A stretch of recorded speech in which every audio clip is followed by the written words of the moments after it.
أعوذ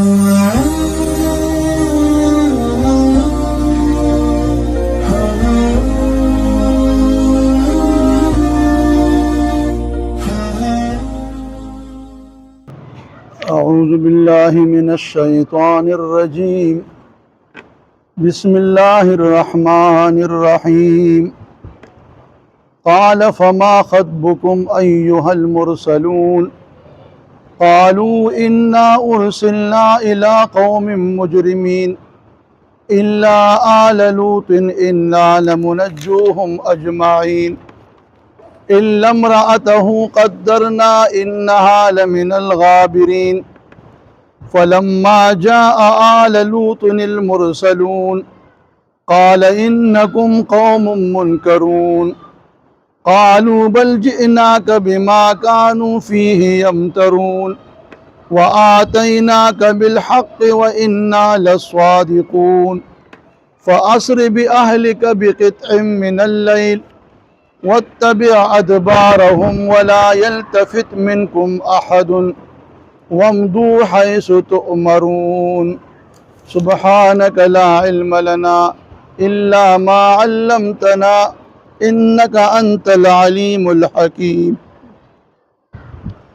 د دې نه وړاندې آیاتونو مبارک کې الله ارشاد فرمایل چې کله فرشتو ابراهیم علیه السلام ته خوشخبری او زیر ورکو چې الله تعالی زوی درکړي هغه عالم وي. اوس دغه دی کې ابراهیم علیه السلام خو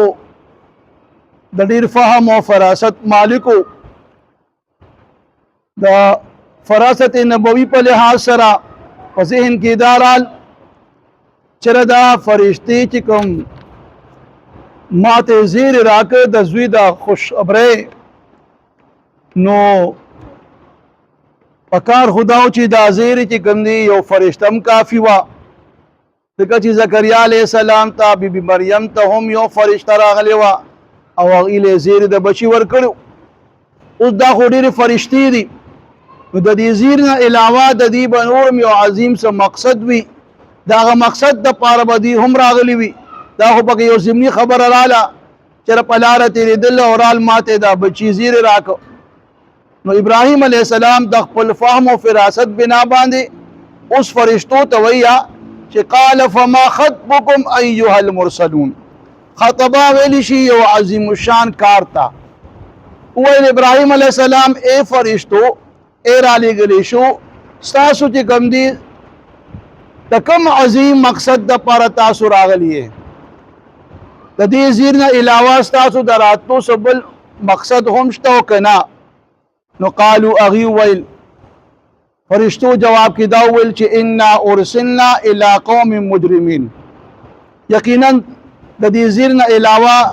زمونږ بل عظیم مقصد دا دی چې الله مونږ را لېږلو یو قوم مجرمانو طرف ته چې هغه قوم مجرمان د عذاب مستحق ګرځېدلي دي. الله د هغې د عذاب فیصله کړې ده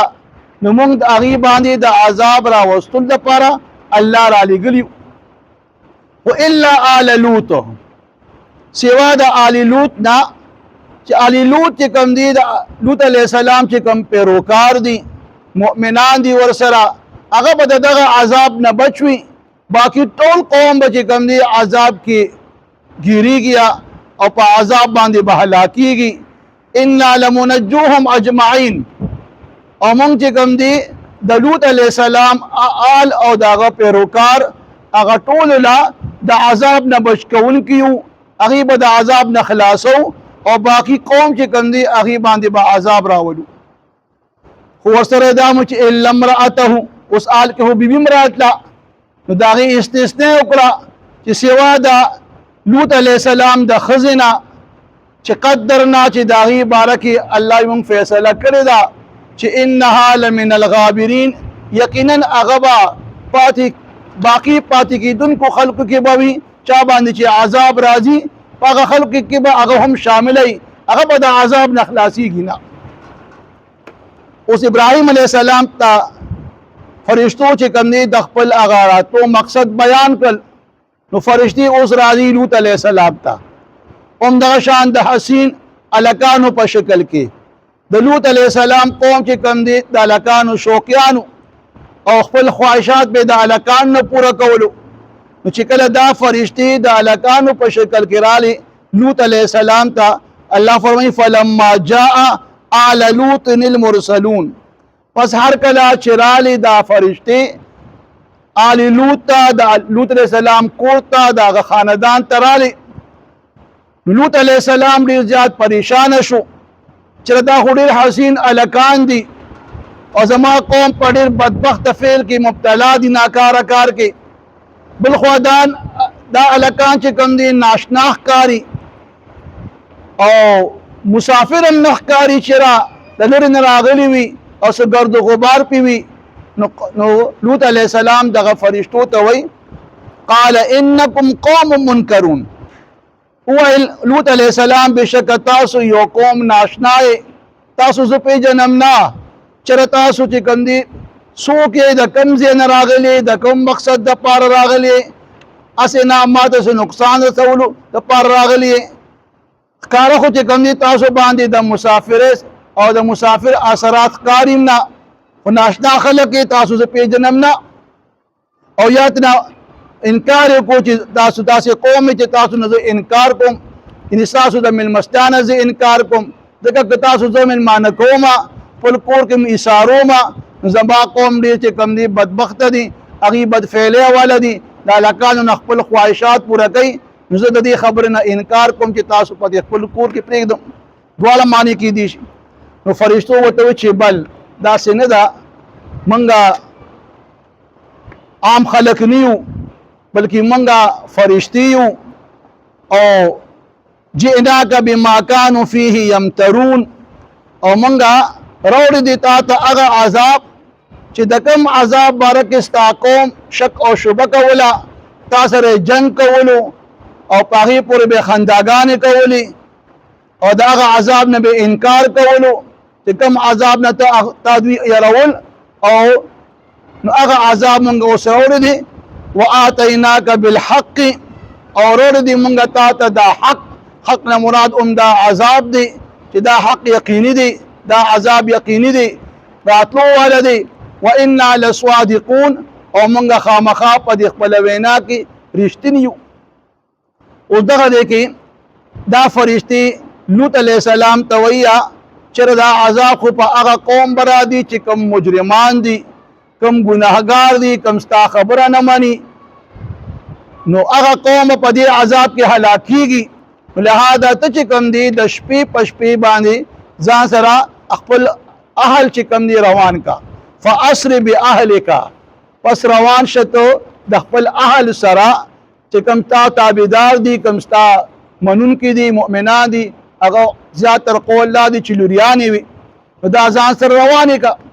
بقطع من الليل، د شپې په څه حصه کې ویا درمیاني شپه کې چې کوم دي دوی ځان سره روان کا، او دا عذاب په دوی باندې سبا ټیم کې راتلو واله دي. نو سبا نه روان دي چې کوم دي د دې علاقې نه تاسو وځئ، او بیا ورته دا هدایات هم کوي چې ته چې کوم دي د خپل اهل پسې رستو ځه، واتبع ادبارهم، ورپسې ځه دوی پسې رستو د دې دپاره چې دوی واپس نشي، او د دې پاره کې چې کمی د خپل وطن سره سو محبت او مینه پیدا نشي چې رمنه وطن پاتې کیږي، نو ته دوی ځان نه مخکې شړه او ته ورپسې رستو روانېږه. ولا یلتفت منکم احد، او نه دې ګوري په تاسو کې، نه دې ګوري شاته په تاسو کې یو کس. وایي دا مو ته هدایت ورکړل چې په تاسو کې به یو قسم چې کوم دي شاته ګوري نه، او د هغې وجه صرف دا ډېرې بیانېږي، خو یو ما وجه دا بیانوي چې د دې دپاره د دې شاته نه ګوري چې هسې چې کوم عذاب په دغه قوم راتلو واله دی، نو هسې نه چې دوی دغه عذاب وویني په دې باندې یره راشي، او یا چې کوم دی د خپل قوم یې هلاکیږي او د دې په اړه کې نرمي راشي او دوی وروستو واپس ونه ګرځي، لهذا دوی د شاته ګوري نه. او یا ته مراد دا دی چې دوی د چې کوم دی په تیزۍ سره د دې ځای نه دي وځي، دې ګویا سستی دې نه کوي ورو دې ځي نه، بلکې سمدستي او فوراً بیا د دوی چې کومې د دې علاقې نه وځي، ځکه چې کوم عذاب را روان دی د هغې نه بیا څوک خلاصېدو واله شته نه، نو دا اهل چې کوم دي ځان سره پتی دې سره د دې علاقې نه بوزا او بیا ومدو او زه حيث ما تؤمرون هغه دیتا چې کوم تاسو ته حکم درکولی شي ګویا د دې علاقې نه تاسو زه هغه علاقہ چې د کوم بارک تاسو ته حکم دی نو د ابن عباس قول دا دی چې د هغه علاقہ شام یادېږي چې تاسو شام ته ځئ دا علاقہ پرېږدئ او شام ته ځئ ځکه دې علاقې باندې به سبا ټیم کې د الله عذاب را روان دی لہذا ته او د خپل اهل چې کوم دی ځان سره بوزا او دا مونږ دوی له د عذاب نه خلاصولو والا یو باقي قوم به ټول چې کوم دی عذاب کې هلاکیږي او تباه کیږي به قال او فرمایل ابراهیم علیہ السلام فما خطبکم پس د استاسو بل عظیم سمشن او سکار د استاسو ایها المرسلون اے علی گلی شو یا اے فرشتو نو قالوا او الفرشتو انا ارسلنا بیشک منگا علی گلی شیو الی قوم مجرمین یو قوم مجرمانو تا گناهگارو تا الا آل لوط سوا د آل لوط دا انا لمنجوهم اجمعین یقینا من بخامخا دا ټول آل لوط دا عذاب نه بچ کون کیو الا امراته سوا دا غد خزنه قدرنا چې داغي بارکی فیصله شوی دا انها لمن الغابرین چې بشک دا با درستو پاتې کیدونکو خلقو نه بوي او په عذاب کې به گرفتار کیږي فلما جاء آل لوط المرسلون پس هر کلا چې دا فرشتي رالی لوط علیہ السلام کورتا یا داغه خاندان ته قال او لوط علیہ السلام انکم بشکتاسو قوم منکرون داسې خلق چې ناشنا یا داسې خلق چې تاسو من مستیانه ز انکار کوم قال او وتفرشتو بلکې داسې خبره نه ده جئناکا مونږ راوړي دي تا ته هغه عذاب بما كانوا فيه يمترون فكم وجه چې داستا قوم باغی کې شک او شبهه کوله واتیناک بالحق اور دی منگا تا تا دا حق عذاب وانا لصادقون او بشک خامخا منگ پا دی خبر کی رشتنیو یا اور دی منگا تا تا دا حق عذاب اطلاع خبر چی بشک منگ پا دی خبر کی رشتن کیو نفعصر پس روان شا بی اہل کا دخپل اہل سرا بقطع من اللیل دشپی سے پٹکلو حصہ کی واتبع ادبارهم او رست ددوینا ولا يلتفت منكم احد او ندی ګوري شاته پتاسو کې اسوک ومدو او زه حيث اغه طرف ته تؤمرون چې تاسو ته حکم درکولی شي قال اول ابراهيم عليه السلام فما خطبكم ايها المرسلون فصد استاسو عظیم کار اے علی گلی شو یا اے فرشتو وقالوا اغي اول انا ارسلنا الى قوم مجرمين بشک منگا رالی گلی شو قوم مجرمانو تا الا آل لوط سوا دا آل لوطنا انا یقینا منگا لمنجوهم خامخا خلاصو بدوی لرا اجمعین دی طول لا دا عذابنا الا امرأته سوا دا غدا خزنا چه قدرنا چه منگا دا غی بارکی فیصلہ کرده